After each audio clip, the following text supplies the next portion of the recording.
Welcome to On Eagle's Wings.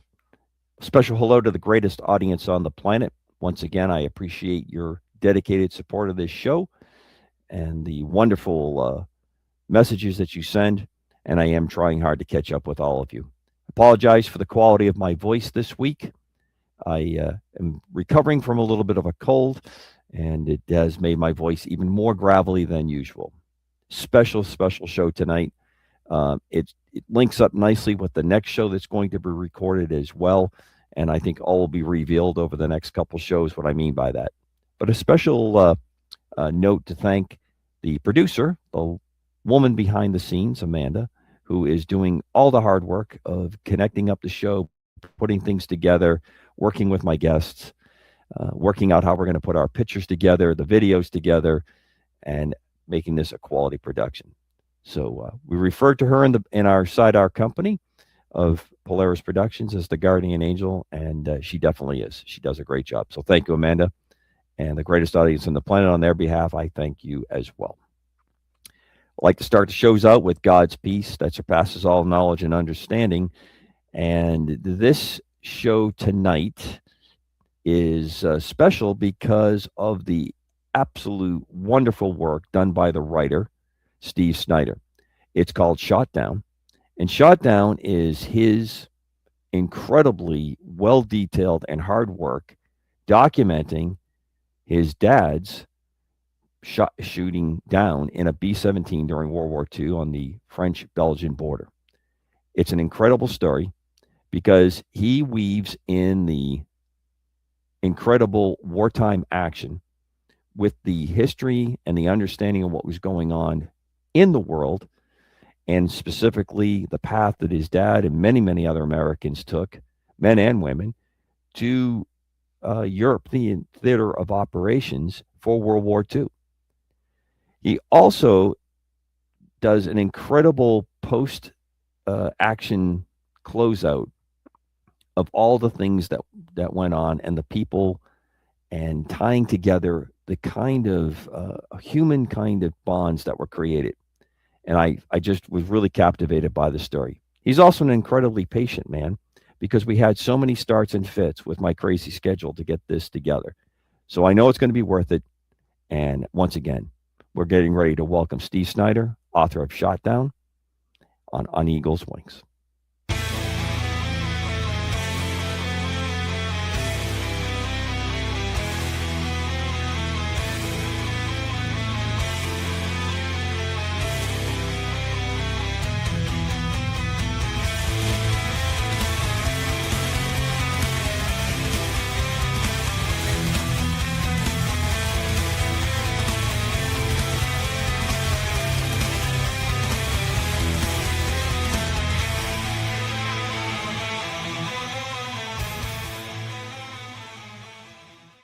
Well, Steve, welcome to On Eagle's Wings. It's wonderful to finally get together to talk about this. Incredibly detailed and what I consider extremely well written, and written with a lot of empathy and love that I was really impressed with. So thank you for taking my invite and working through all the crazy slots and turns that we took to finally get together. Well, it's great to be here. I appreciate your interest, and we made it work. I appreciate it as much. So this is a tremendous effort in my mind. And I say that because the detail in the book is extremely well done. It is very well cross-referenced. And your tie-ins for the whole epic that you have here is not the average read. Generally someone will concentrate on maybe the technical aspects of an aircraft, or they'll talk about the crew and how they flew things together. But you put the whole piece together. You were able to take the history leading up to this for your dad as he approached the tumultuous times of the late 30s that were really coming to a peak, right? Post-Depression era type advances that are finally happening, and then the world is going crazy. It's going to the point of really a no no saying, no happy ending. We knew what we were headed into. And your dad seemed to have taken on pretty quickly that he knew where this was heading. Am I correct in that kind of assessment? Yeah, the my dad was always very patriotic, and well, like most people at that time, they answered the call. Not only the men that went into service, but everyone back home trying to support the war effort. Because, like as you mentioned, they were tough people. They went through the depression. They knew hard times, and they were ready for the fight. So you what drew you to put this down to paper? Obviously, growing up with your dad, you're learning about this story. But I mean, what finally turned the switch on that you went and I mean, for 300 some odd pages that's in this book, there isn't a lot of wasted time in this book, which for my kind of reading, I appreciate. Well, When people take me, if I want to read a novel and we're going to explore some kind of philosophical struggle of man, those are there, and I'll appreciate that. But there is a lot packed in these 300 plus 12 pages, and annotated, and detailed, and pictured. What got you on this? What was the driving force? Okay. Well, as far as my writing style, I'll mention that I was not I was in sales and sales management for 40 years. I had no writing background or training. I was kind of like to write stuff, marketing materials, things like that. So I kind of write like I talk. I don't waste a lot of words. I kind of just get to the point and say what I want to say. On some books it takes a whole page to say it's a sunny day. I just say the sun's out. So it flows like that. So I'm glad you appreciated that. But as far as how I came to write the book, it wasn't until I retired and from my career job that I had the time to really delve into my dad's war history in more detail. And my parents had kept a lot of material about the war years, and I just wanted to go through that and organize it and learn a few more details. And there were two items that were really significant. One was a diary that my dad wrote while he was missing in action about his plane being shot down. It's absolutely riveting. He should have been a writer.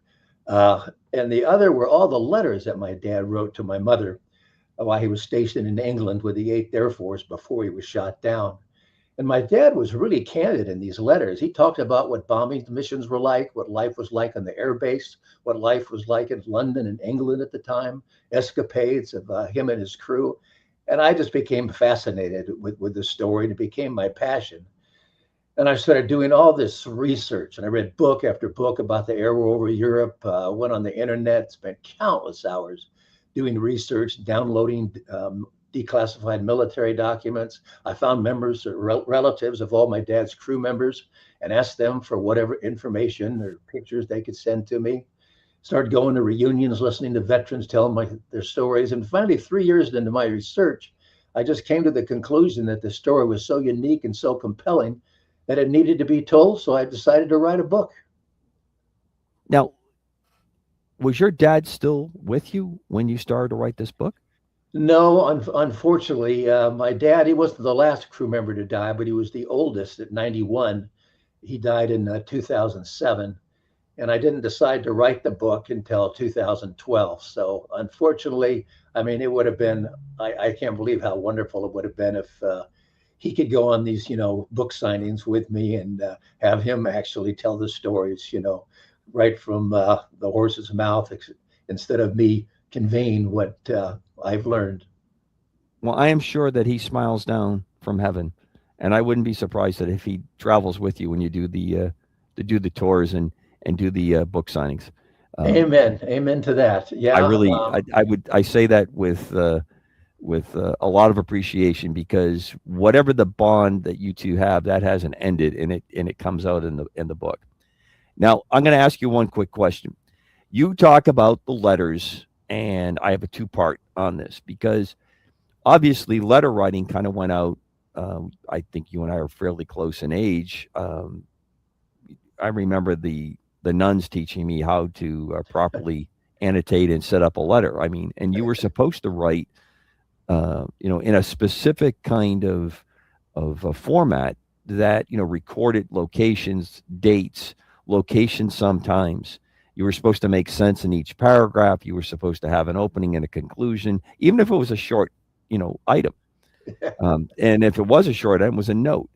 So when I look at histories, especially military histories, and there are letters in this, another interesting group of people that I've read letters in the past were mathematicians, and how they were explaining the mathematical process that they were putting into an equation. Amazing. I mean, pages and pages to explain operations that they were putting together. So the art of letter writing is gone for the most part, and our emails don't really reflect the same level. I'm not saying that they're worse or better, but from a detail point, you don't usually have a hard copy record in today's world that we live in, which is unfortunate. And we've moved much more into the video, especially the clip. I mean, by God, the nature of how we're doing this show, right? I mean, that's how we're entering into a lot of people's thought processes by talking and showing pictures of this, and they're going to follow up the same way. Very few folks will probably go past getting your book, which I urge everyone to do. It's an excellent read, but that's kind of a different part of the culture, and I think it reflects in how they conducted themselves. So, what do you think of that? Much too lengthy of me getting into that, but what do you think of that? Oh yeah, it's like you say, it's a lost art. Writing, cursive. No one does that anymore. But that's the way they had to communicate. Back then. They couldn't. They could send a telegram, Western Union telegram, but that was about it. You're not able to call anyone. There's no social media or anything like that, Right. which you were mentioning, and so the only way they could communicate is through letter writing. And both my dad and my mother wrote a lot. My mother was a school teacher, so she's a history teacher actually, and my dad was a voracious reader all his life. So my dad, he had amazing vocabulary. He'd come up with, he'd be talking to me and he'd say these big, 8-syllable words, and I go, how do you know that word? Where did that come from? But he read so much that he didn't go to college, but he from reading so much, he had a fantastic vocabulary. Well, now you're going to make me make the comment that I make often. I have seen the test that you had to take to graduate the 8th grade. Most people couldn't pass that test.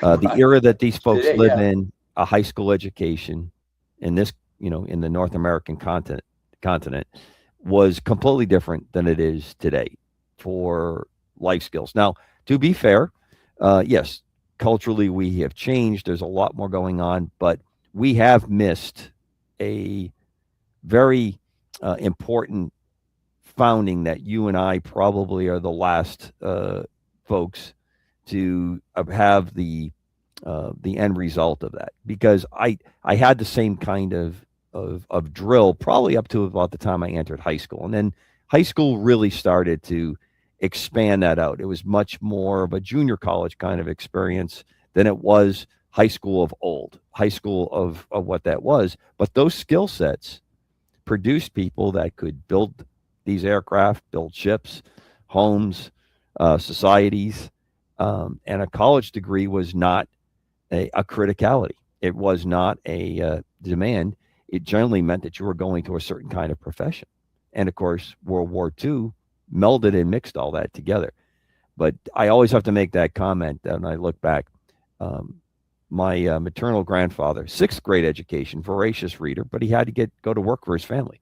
This is probably more of the 20s era leading up to the Depression. Machinist, one point of his life, read all the time, had the skill sets, and had the aptitude to do that.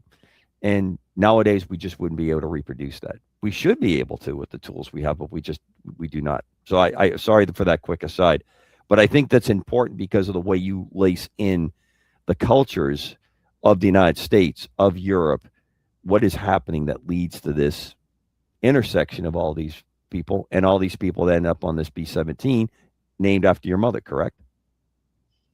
My sister, my oldest Oh, sister. excuse me, your sister.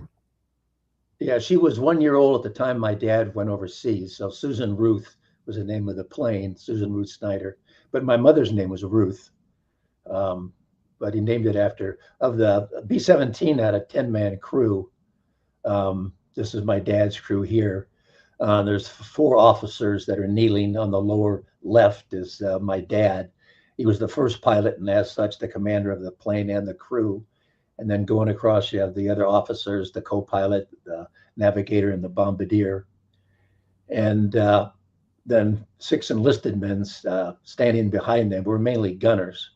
5 of these guys came home, but 5 did not. So, half the stories ended tragically, and half of them ended happily.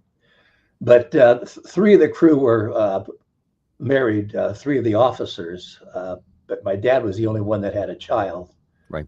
Susan Ruth, and that's how the plane got named. But I Now, was, talking about the today, and I find that back when we were younger, people really had an interest in history. I yep, love history, but today, um, it seems like the younger generations just don't have that big of interest in history. well, It's more techie stuff, with computers or social media, and today there's so many jobs that are service jobs as opposed to back pre-war. There weren't many. Everyone, a lot of manufacturing was what we did, and farming is what we did because right, the U.S. was much more of a rural country back then. A lot of those guys who went overseas had never even been out of their home county. right. Then all of a sudden, they're all halfway around the world fighting a war. So let's touch upon that in the history. Now, your mom teaches history, so I think that's where you probably learned a little bit about the discipline of history. I mean, that's a pretty strong influence. It appears to me that you're probably another avid reader, since you talked about how you got into this with your dad's and your parents' files, that you got, and now you delve into it, and now you're getting ready because you know what's ahead. You're going to take on creating this book. I noticed that the youngest folks coming of age, people that I still live in that world where if you're 18, you're an adult, since you're still allowed to get married and enter into contracts. So I'll use that. But I'm finding that crowd, 18 to early 20s, seems to be returning to a really strong interest in history. And it wouldn't surprise me that your book and others like it will start to capture the attention. Now, I think the interesting and it kind of is a self-fulfilling prophecy here. You're using all the right technology out there to get the story out. You have videos. We're going to have one towards the end of this first session that we're going to do. It's the documentary on the book. When we do the show tonight, we're going to have clips and small segments that are going to be cut out and packaged through a really talented content creator that I use on the show, Chanel. She's phenomenal at this kind of work, and she understands it. And often, when it's a really good topic, I expect she's going to come back and say how good this one is. That she really enjoyed this one. So I think though the scariest part of this is, and I can't believe we're already talking about AI, but it seems to permeate our world. If you have a lack of history, you're not going to pick up when things start to, if they don't repeat, in the words of Mark Twain, rhyme. Okay. And I think we have a lot of rhyming going on when just recently I heard that an AI program broke out of its confines of a created, I think they were calling it sandbox, I think is the term that they use. So they created some kind of computer environment for it to remain, and it figured how to get out, and it went off and caused trouble. Now, if you haven't read and you don't know anything about history, that may seem novel and new. It's as old as the Old Testament, for goodness sakes, right? You mentioned AI. Over the years, well, not over the years, but within the last couple of years, I found 3 books pop up on Amazon, which are about my dad and his story, which are AI written. they're just real short, bunch of, mistakes, just Sure. crappy work that I had taken down. And then just a couple weeks ago, I came across an, a 22-minute AI movie uh, made by a guy in Poland. It's all AI about my dad and his story. And I had YouTube take that down because, it was totally copyright infringement. Right. So it permeates everything. It does. And obviously it's a useful tool in my day job. I use it more than I ever expected I would. Um, it's an incredible resource for getting it. But if you don't go back and check it, it's just like if you read this book, if we read your book, um, and you don't take the time, you won't know the accuracy of the kind of work that you did. Now, to be fair, your book has a completeness to it that lacks most of the stuff that comes out more modern, with details and references and going back, all those natty little details that were such a big part of our lives growing up. It seems to have been a little bit maybe blushed over nowadays with this, but it think about the fact that you had two people make an AI book based on this. Now, that could be nothing more than looking at book sales, getting the names, running it through AI, and then doing a quick electronic print, selling it for pennies that they'll sell it for. But it does tell me that someone had to find that, and they had to find it for a reason because there's some kind of interest in it. And I'm sure it used an algorithm to figure that out. The AI movie that was made, the 22-minute movie, it was pretty good. That cost them some money to make that, but it's gone now. But it infringed. It may have been good, and they spent some money, but they didn't spend the right money to get the rights to go do that. No, yeah, because they sent me emails saying how sorry they were and everything, and please forgive them and blah blah blah. But they knew what they were doing. But probably did, Doing. and I'm sure in your heart that you did forgive them as things got straightened out. That's that's only fair. So we're coming up kind of close to our break. Let's talk a little bit about this short documentary video that we're going to play as we lead into the break, and we'll pick up our conversation on these sides. What are we going to look at on this coming up? Well, I made 2 trips. Well, I've been to Belgium 8 times doing research and attending ceremonies, and on 2 of the trips, I went with my youngest son Clayton, and we had film guys with us that we filmed just hours and hours and hours of footage because I was thinking about making a full-length documentary, but then that just got to be too big of a project and too expensive. So we decided to make a short film. My son has a lot of friends in the entertainment industry, so we had a guy we just gave all this material to, and he put together this 13-minute video, which I saw it for the first time and was shocked that it's pretty good. And a lot of it's an interview that I did here in my home with lots of pictures. So it turned out pretty good and gives a pretty good overview of me writing the book and the story itself and some of the people that I got to know. Well, excellent. Let's run that. We'll go to break, and we're going to pick up the discussion. My guest here is Steve Snyder, author of Shot Down, the story of the Susan Ruth B-17 Flying Fortress during World War II and the European Theater of Operations.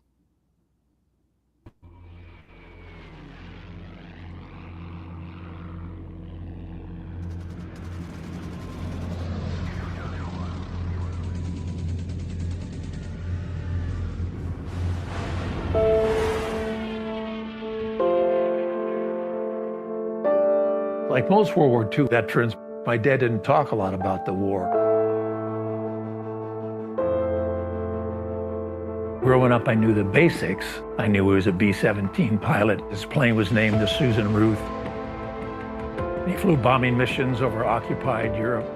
And on February 8th, of 1944, his plane was shot down.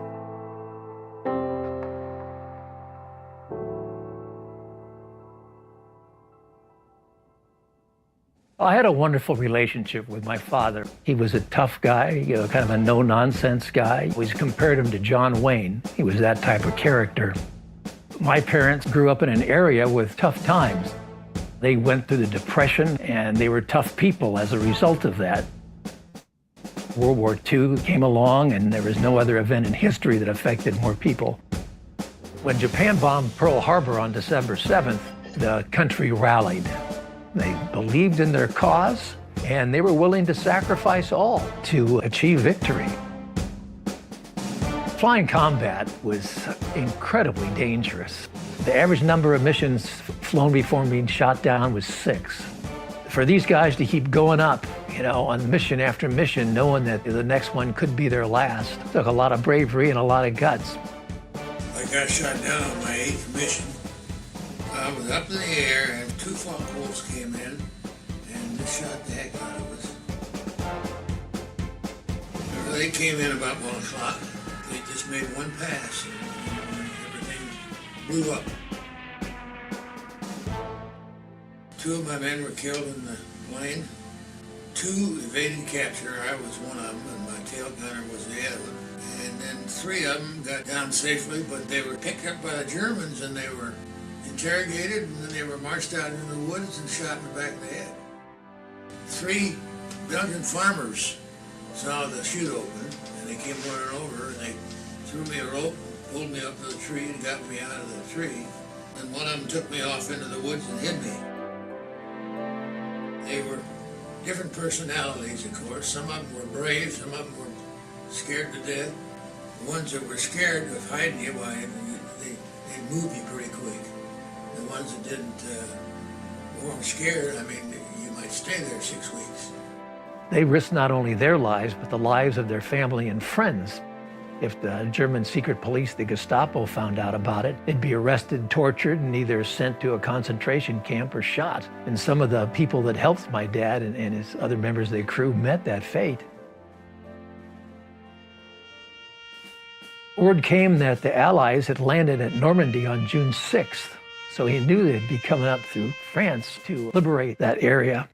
His Belgian helpers accompanied him over the Belgian border into France and joined up with a unit of the French resistance called the Maquis.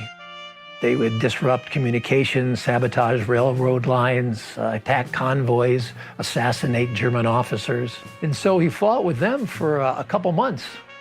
The very first hours of the 2nd of September 1944, few jeeps of the Reconnaissance Party of the 60th Infantry Regiment crossed the border, and there the Belgian population were waiting for the liberators. They were waiting that for 4 long years, and they saw the liberators coming in, and they were waving, they had flowers. It was very happy days for all people of Belgium. Word came that there were U.S. troops in a nearby village of Trélone, France. So he walked into the village, into the town square, up to an Army major. My dad identified himself, and that ended his 7 months of missing in action.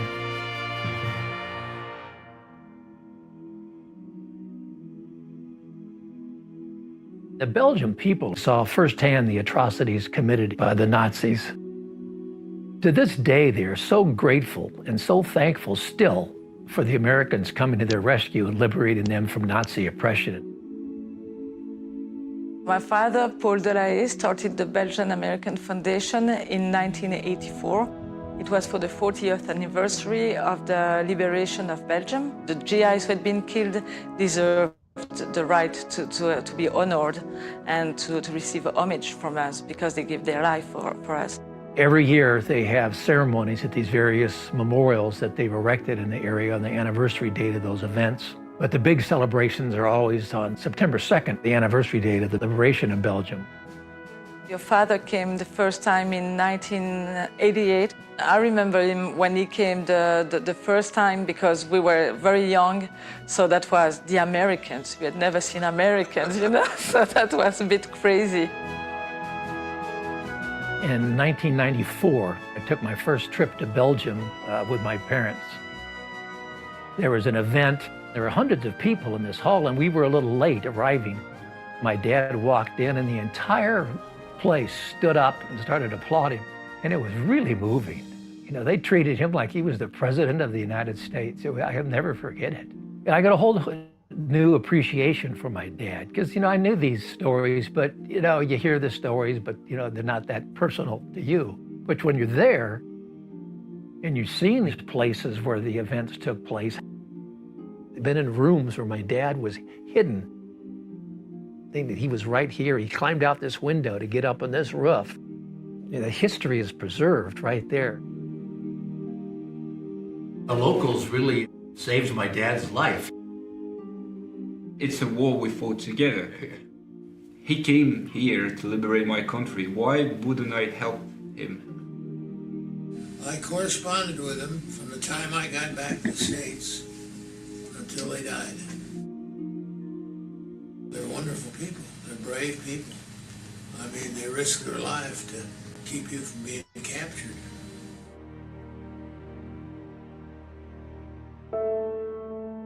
My parents had kept a lot of material from the war. There were two items that were really significant. One was a diary that my dad wrote while he was missing in action. And the other item were all the letters that my dad wrote to my mother during the war that she had kept. And sitting down one time, spending several hours reading these letters, and I just became fascinated with the story of my dad and his crew, and it became my passion.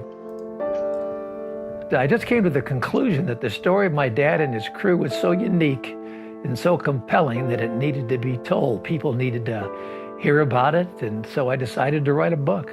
Shot Down focuses on one crew and what happened to each member of that crew. That it just makes for a fascinating story, one that hasn't been told. All that the U.S. military knew was that my dad's plane was shot down by two Focke-Wulf German fighters, and I just assumed that's all I'd ever know. One day, during my research, my wife Glenda said, "Why don't you try to find the German pilot that shot him down?" But like a good husband, I did what she told me to do, and I found Hans Berger. He's 95 years old now. He lives in Munich, Germany. Here's a picture of Hans. Well, that's pretty neat. There's your plane, your picture, and your autograph. The young people of today, they have no idea what our life was, what the time was, what difficulties we had, and that we were not all evil Nazis, but we were people like you and me, and we just grew up in different spheres. On this 8th day of February, your father and me met, and we shot each other down. I've been asked several times, like, well, don't you hate this guy that shot down your dad's plane? But no. Well, good for you. It keeps. From the very get-go, I felt a personal relationship with Hans. He was 20 years old. He was fighting for his country, just trying to do a job and trying to stay alive. And World War II was the defining moment in my father's life. Really, I think it's the defining moment for any guy's life who fought in World War II. Yeah. And Hans is a part of my dad's life, a part of his story. And so I had no ill feelings toward Hans, and we become friends. Never thought that I'd meet the son of a guy I shot down. Yeah, well, I never thought I'd meet you either. Incredible.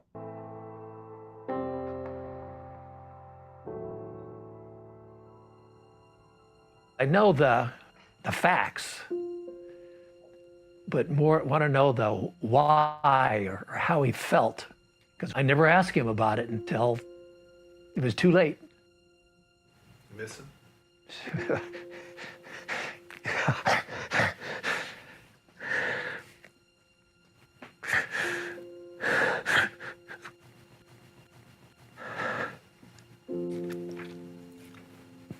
Yes, I do.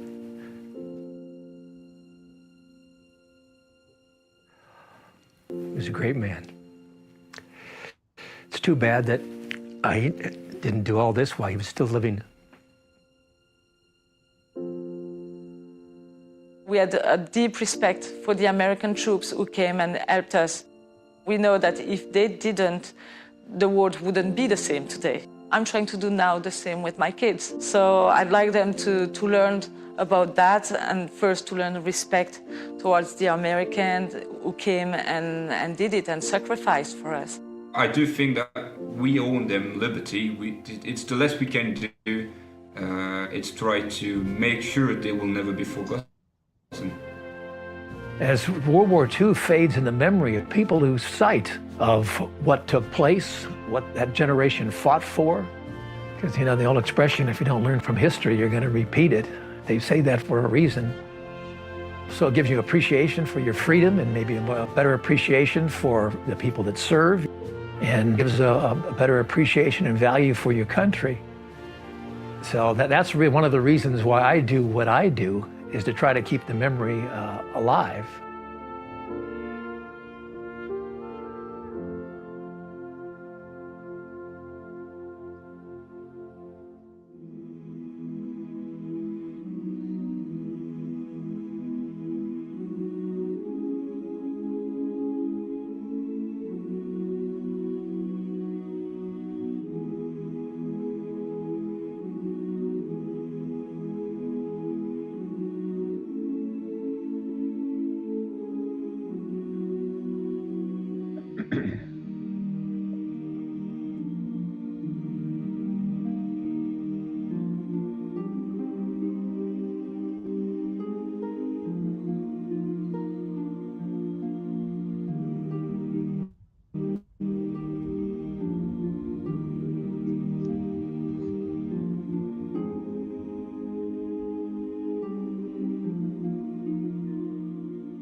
Well, Steve, I must have seen that documentary now close to 10 times. I've lost track.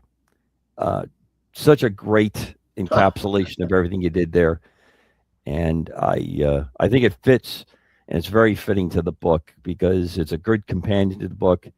And if anyone sees that and thinks any part of it is interesting, they definitely need to take the time to read the book. And it won't be a long time to read it. You will get through this book fast. It's as Steve said in the first half, he writes the way he speaks, and it's well done, and it's extremely readable, and you want to get through it, and it's written in a way that does. It's a good sales pitch. So I guess you were probably a successful salesperson and in the sales world, and I suspected you were probably leading sales forces just based on your background and the way you talk.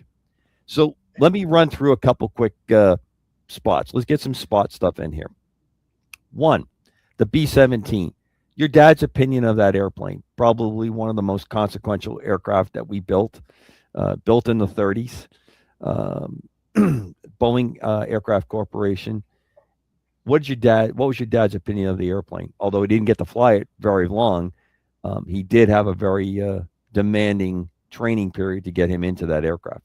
Yeah, he had a lot of flight time in the B-17 because even when they went to England, they continually practiced flying in formation. So he got to know that plane really well. He loved it. Any guy that flew a B-17 loved it. It was nicknamed a Flying Fortress because it had 13 50 caliber machine guns that put out a tremendous amount of firepower. This is what a 50 millimeter shell looks like. It's pretty deadly. And the thing about it too, it could take a tremendous amount of battle damage and keep flying. These bombers would get just beat up on these missions. You know, they'd lose, engines would go out, hydraulics, and some of these bombers would come back to England looked like they'd be so beat up and so many holes in them, it looked like they could hardly fly. So that saved a lot of airmen's lives, bringing them back after taking so much damage during these bomb runs. I've spoken now to a number the of folks connected with the B-17. Amazing airplane. It's amazing. It's, they look pretty big from the outside, but if you've never been inside one, it's more cramped than a submarine. You just got to crawl around a lot to get some places. You have to be on your hands and knees and get Right. there. You need to be pretty limber to go through those things. Yeah, But they it is a were, big airplane, yeah, but it was designed to carry a big bomb load and a lot of fuel. machine. Yep. And on some of those, the 8th Air Force was nicknamed the Mighty Eight because the number of bombers they could put up on missions, which numbered into the hundreds. And on December 24th of 1944, 2,000 bombers hit targets around Berlin, Germany. I mean, you can't even imagine 2,000 bombers. That's like, I don't know, over 300 miles long of just bombers, just going and bombing and bombing. What was your But, dad's opinion of especially England? at the early years of the Oh, I'm sorry. war, flying. Well, he liked England. The people were very friendly. He liked going into London on when he'd get a pass. But that was, one of the things that he said that's in the book. With the blackout in London, because trying to defend the city from German bombers, it was just pitch black. You couldn't see your way around, so you were bumping into stuff all the time. But he enjoyed those journeys, and that was one of the things that it was so fun reading his letters, because he would talk about passes or leaves that he and his buddies would have and what they did, and some of the shenanigans they got into, which was reading those letters were like my dad talking to me, and it was just incredible, the detail that he went into. That's really kind of set up my book, because I set up the book just to follow his letters, basically. From the time, I gave a little history about his growing up, but then, after marrying my mother, then going through, he was in the infantry for a year before he got into the Air Force. His time there, his pilot training, the first half of the book builds up to the day that the plane was shot down. So it talks a lot about the history of air war, of flying combat missions, the B-17. And then the second half of the book is all about what happens afterwards. And it's not just about my dad, but it goes into detail about what happened to each member of the crew and about all those courageous Belgian people that risked their lives trying to help them. So I have two questions that I want to make sure we touch upon. Your dad and your understanding of what went on leading to this. What was your dad's take on strategic bombing, how we did precision daylight bombing, which put huge burden on the American bombing force, because we did it during the day, the British did it at night. The British had to do area bombing because we didn't have the sophistication or the level of sophistication that we have now, obviously, for targeting. So we had the famous Norton bomb sight, which was supposed to provide, a great deal of accuracy, and it did under the right conditions. Unfortunately, not all combat conditions matched its abilities. What was your dad's take on that, especially after the war? I'm curious. Okay, well, yeah, like you say, the Norton bomb sight was a revolutionary device, and when they were in training in the States before going over there, they would practice, bombing, but they would only be flying a lot, like 5,000 or 10,000 feet. And, a lot of these bases were down in Texas or the Southwest, where, there's very little weather. The visibility is you can see for miles, and you have no enemy fighters shooting at you or anti-aircraft fire. And so it was much more accurate. Even though, they said they could drop a bomb in a pickle barrel, which wasn't the case. But once you got over to Germany, it's overcast and, Northern Europe, most of the time. And so the cloud cover was such that you couldn't see the targets a lot of times very well. And then, the weather, and they have all those, in battle, you're flying in really tight formations. Right. I mean, the pilots had to really stay alert, or else they could clip a wing of the plane next to them or run into the bomber in front of them and go down. So, I mean, they had that stress, and then all the turbulence of not only the weather, but all those bombers being in such close proximity to one another. So the wake turbulence and the prop wash would just be churning things up, and then the enemy firing at them, flak going off. So their bombing wasn't near as accurate over there. And that's one reason why they had to send up so many bombers, because the accuracy, they needed to send so many planes to drop so many bombs to be effective back then. Right. But my dad was real proud of his service. Loved that plane. He believed in strategic daylight bombing, unlike you mentioned the British, who bombed at night, and the carpet bombing, the area bombing, to bomb cities to try to weaken the will of the German population. Whereas the 8th Air Force, they tried to hit industrial and military targets to cripple Nazi Germany's ability to wage war, but there was definite collateral damage Sure. at times. But he was a strong proponent of it, and was proud of the job they did over there. Next question. When you talk about elite groups and fraternities that are formed around it, the 8th Air Force, and they have a very nice museum in Georgia, right along I-95, for anybody who's in that part of the world ever. It's worth going there. I suspect your book is probably for sale in there from time to time, if not all the time. Yeah. Talk a little to me about that community that's around your dad's squadron, the bomb group, and the 8th Air Force, because it's a very storied organization. Yeah, the 8th Air Force, that was isolated, or not isolated, but in England, to bomb Germany, the Nazis in occupied territories, and also in Germany. The 8th Air Force had 3 air divisions, and then each air division was comprised of air wings, and then air wings were comprised of bomb groups, and then bomb groups were comprised of bomb squadrons. So it was a very hierarchical organization. The 1st and 3rd Air Division flew B-17s, and the 2nd Air Division flew B-24 Liberators. My dad was in the 306 bomb group, which was based at Thurley, England, about a little northwest of London by about 60 miles.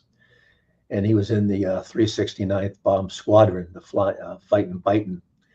And that had a real good record. So when he found out he was going into the 369th Bomb Squadron, he was pleased about that, because they set a record at the time. Prior to D-Day, they flew 43 straight missions, without a loss. And that wasn't surpassed until after D-Day, when by that time the 8th Air Force, particularly the P-51 Mustangs, had just decimated the Luftwaffe. That's one thing, they talk about D-Day and, all these movies about D-Day, but there would never have been a D-Day without the 8th Air Force taking out the German Air Force, the Luftwaffe, so that they could have that, Right. the landing and invasion. Yeah, 2 years ago, I went over to Normandy. They finally put a monument to the 8th Air Force. I went over to the dedication ceremonies for that, which was really cool.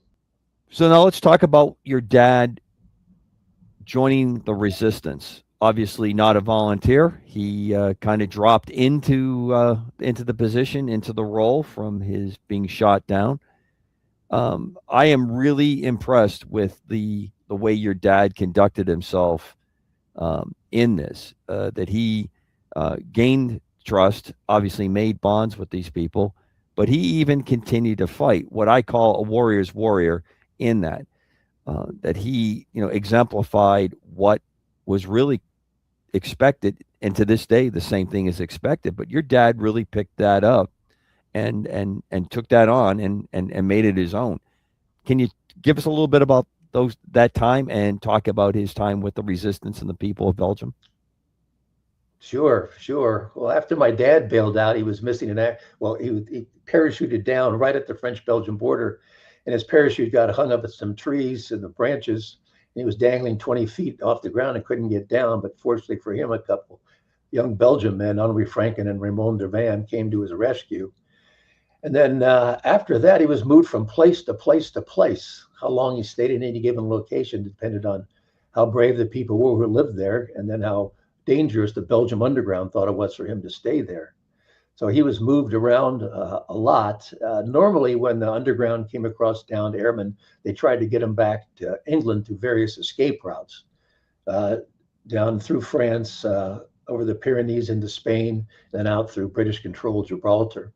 But something always went wrong trying to get my dad in these networks. Oftentimes they were compromised by infiltrators, German infiltrators, or members of the network were killed or captured. So that was very frustrating for him. And also it was very stressful for him to be hiding because he almost got discovered, several times, which are described in the book.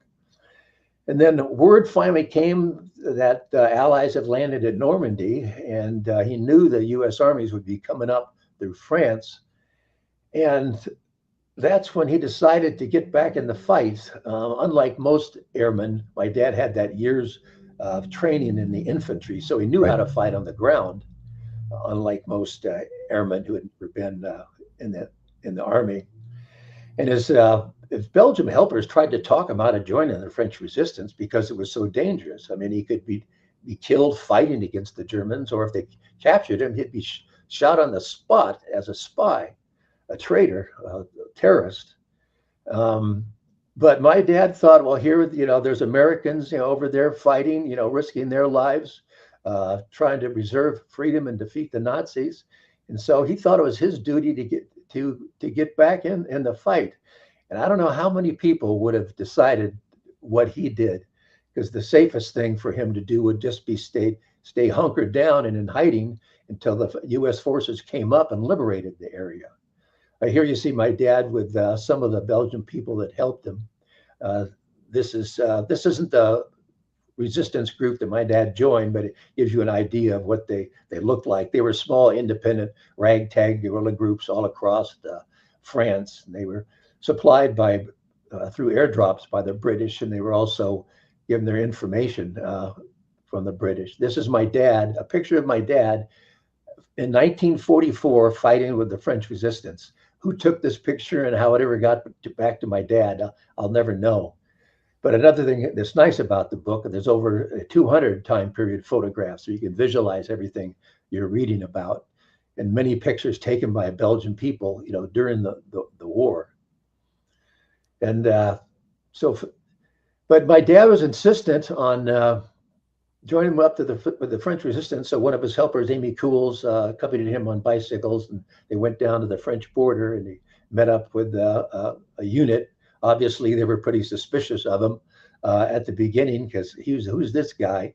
Because the resistance group was comprised of some Frenchmen, some Belgium, and some Algerians. It was led by a French lieutenant who had escaped from a German prisoner of war camp. So he fought with, they taught him how to put together roadside bombs, and they had laid these bombs on the road. So when a convoy came by, the truck or the tank would hit it and explode, and then they'd start firing on them. And there's several encounters described in the book that my dad had with the Germans, which are pretty thrilling. So and then finally, 7 months after bailing out, word came that there were U.S. troops in the nearby village of Trélon, France. So we walked into town and met up with an army major and hopped on a convoy taking German prisoners to Paris, and then got on a transport to get back to his base at London. So that was a pretty thrilling time. My dad, not only being shot down, because the number of guys that were shot down is limited to the whole 8th Air Force. And then the ones that evaded were even a smaller number than that. And the numbers that actually joined up with the French resistance to fight is pretty minuscule. So he had really an amazing, exciting experience, not only but be in hiding by all these different Belgian people, but also fighting with the French resistance. He learned how to speak conversational French. One of the places he stayed for long periods of time, next door was a 16-year-old girl, Mimi Gabriel, who spoke English, and she would play cards with him and Monopoly and do crosswords. And he learned how to speak conversational French before he joined up with the French resistance.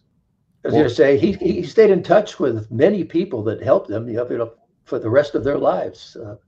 And he made a few trips back to Belgium to meet with him. And I was fortunate to meet a couple of his helpers on my first trip I took to Belgium with my folks.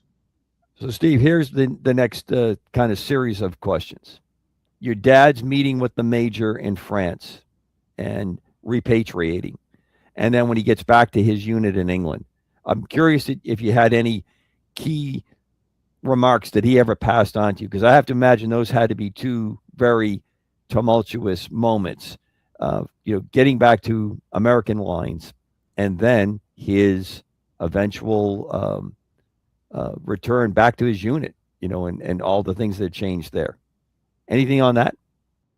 Yeah, he said when he got back, he hardly knew anyone, because those combat crews would rotate in after you finish so many missions. You could get to go home. But there was only a few officers that were still there that he knew. When he got back to England, he sent a Western Union telegram to my mother, because he was shot down on February 8th. My mother got a Western Union telegram on February 23rd saying that he was missing in action. So she didn't know if she'd ever see him again or not. Right. 7 months had passed by. But he sent a Western Union telegram that said, back at base, fit as a fiddle, bank the money, honey, because he got all that back pay coming from all those months missing in action, and then we'll write soon. So that had to be a glorious day, probably the best day of my mother and my grandparents' life, when they heard that he was safe. Because she was back home not only with Susan, who was 1 year old, but while my dad was missing in action, my mother had my other sister, Nancy, so she's got a 1 year old and an infant, never knowing if she might be a widow right. pretty soon. Amazing. And then they had a rule back then that if you were shot down and aided by the underground, that you couldn't go back into combat, because they were worried if you were shot down a second time and captured by the Germans and tortured, that you'd give up the identity of the people that helped you the first time. The only exception to that rule was Chuck Yeager, who personally met with General Eisenhower and talked him into letting him go back into combat. So they sent my dad back home, and then he became a B-17 flight instructor for the remainder of the war. Now let's talk about his return and your family's return back to Belgium. I think that it's shown in the video that we had on earlier. Great pictures in the book, but I'm curious for your insights with that, because if I'm remembering correctly, he didn't immediately return. There's a little bit of time before he went back. Yeah, I think the first time he went back was like 1970. Then he went back a couple other times and met with some of his helpers. And then in 1988, he got a letter from Dr. Paul Delahaye, who had formed in 1984 the Belgium American Foundation to remember and honor these Americans that helped liberate his country. Because he was just a small boy during the war and was greatly affected by it. And he became a local historian, and he got my dad's name from one of my dad's helpers. And so he invited him over to this ceremony to dedicate this monument to the first 12 GIs that were killed in the liberation of Belgium. And my dad never heard of this guy before. And, he's talking with my mother, like, well, should we go to this or not? And then shortly after that, he was sent another letter, and it had the program of the event, which listed my dad as the keynote speaker. So he goes, well, I guess we have to go now, Ruth. So in 1988, my dad went over with one of his waist gunners. And then the next year, 1989, they erected a memorial to my dad and his crew. And my dad went over with the three other crewmen who were still living at the time and their wives. And there, my dad was reunited with all these Belgian people. That's the memorial there in Macanoise, right north of the French border. And when he went back there, my dad was reunited with all these Belgian people that hit him during the war, revisited these places where he stayed, and that brought it all back, and he started talking about it after that. And then 5 years later, in 1994, for the 50th anniversary of the liberation of Belgium and my dad's plane being shot down, my wife and I went over with my parents to that.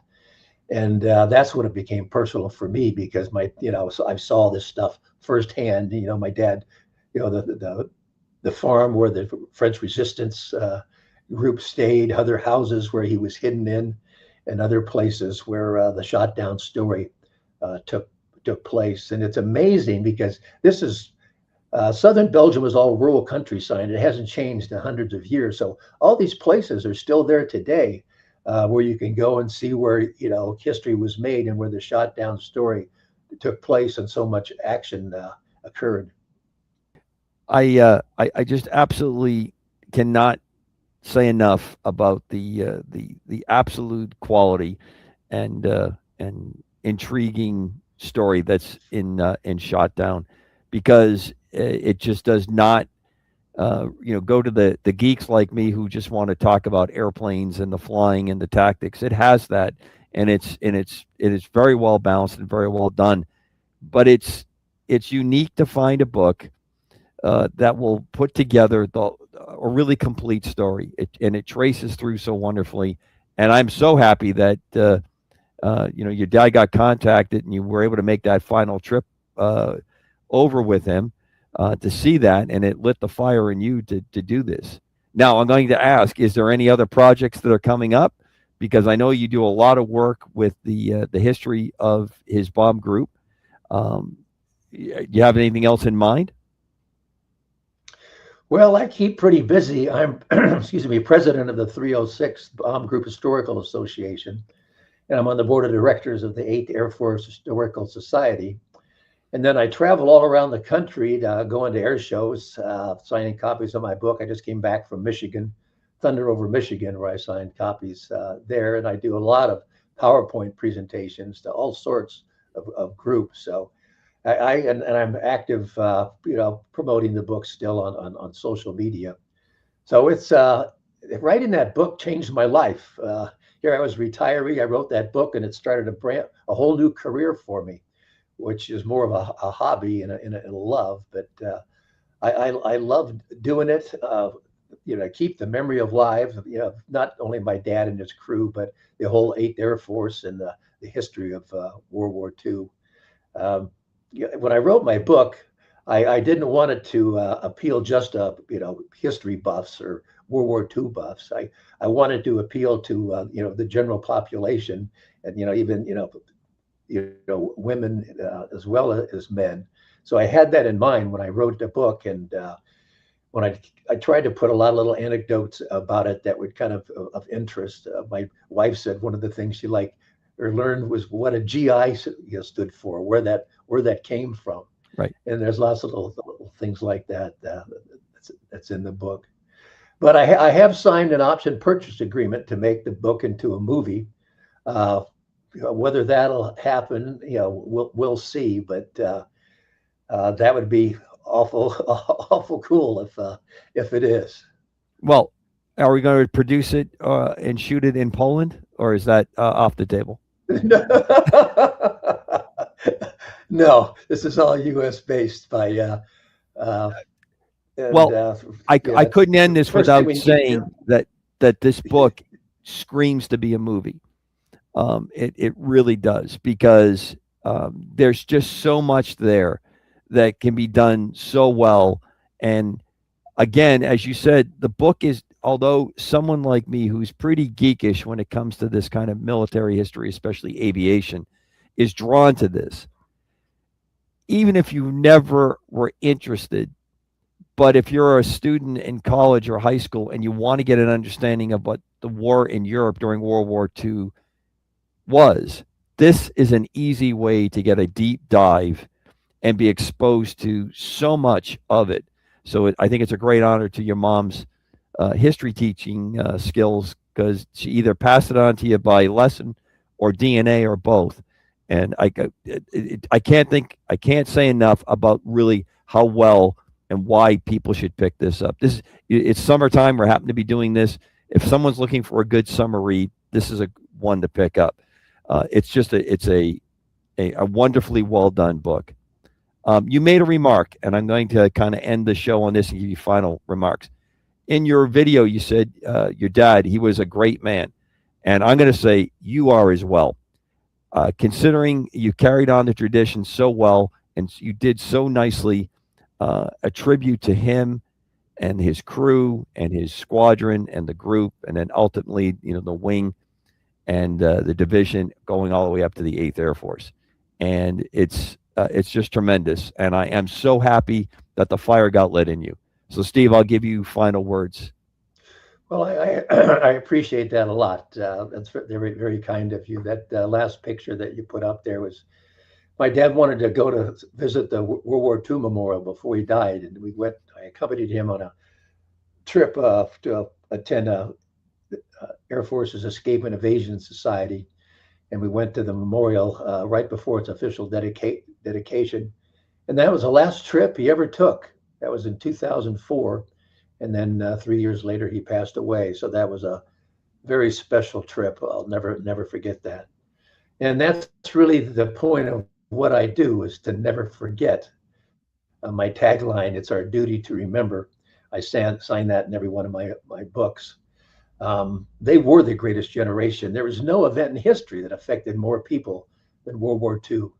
60 million people died, millions more were left displaced and homeless. Millions more were wounded. It's changed the course of the U.S. and the world forever. And the brave young men who fought and died to preserve freedom, like I said, they're to be, without a doubt, the greatest generation. And this is why I do what I do, trying to keep that memory alive. Well, simply outstanding, Steve. Thank you so much for, as I said at the beginning of the show, working through all the silly little hoops that I unfortunately set up to get us together, but it was absolutely worth it for me. I know the greatest audience on the planet will truly enjoy it, and all those that do it. And as I said when we were getting ready for the show, I'm hoping with another interview that I'll be doing very soon, again on a B-17 and a B-17 crew. I'm going to try to get the three of us together, because I think it's going to be a lot of fun to have the three of us in the room talking about this. So again, I thank you from the bottom of my heart. It was a wonderful show, and I really appreciate the hard work and your continued faithful effort to never forget. It really is truly an honor to have spoken with you, and thank you for coming on Eagles Wings. Well, thank you very much. I had a great time being on the show. I really appreciate it. God bless. God bless you as well, sir. Thank you, folks. Stand by for another episode on Eagles Wings as soon as I can get the recording. Remember, it's not Amanda's fault, it's mine. Talk to you soon.